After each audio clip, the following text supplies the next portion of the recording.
Big Brother Kosova nuk është thjesht një spektakël televiziv, është një pasqyrë e hapur e jetës së njerëzve dhe e mënyrës si ata përballen me të kaluarën, me zgjedhjet dhe me marrëdhëniet.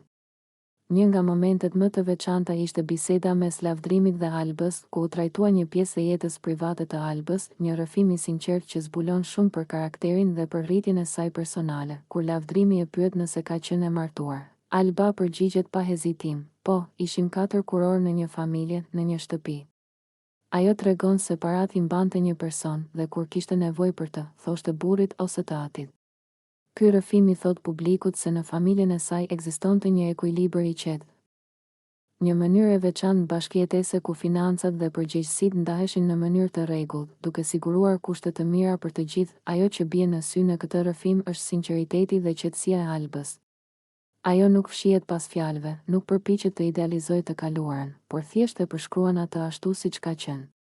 Ky moment është një shembull i qartë se Big Brother Kosova nuk e tregon vetëm lojën e përditshme apo debatet mes banorëve, por gjithashtu është një vend ku ata mund të ndajnë histori personale, të cilat zbulojnë thellësinë dhe kompleksitetin e tyre. Nga këndvështrimi i spektatorit, këto rrëfime krijojnë një lidhje të veçantë. Publiku sheh jo vetëm fytyrat dhe veprimet e banorëve, por edhe historitë e tyre, sfidat dhe mënyrën si kanë mësuar të organizojnë jetën. Një thënie kaq e thjeshtë, por e pasur me kuptim si ajo e Albës, tregon se çdo person brenda shtëpisë ka një histori të veçantë që formon zgjedhjet dhe sjelljen e tij. Ky moment gjithashtu nxjerr në pa një tjetër dimension të Big Brother Kosova, rëndësinë e respektit dhe të kuptimit për të kaluarën e të tjerëve.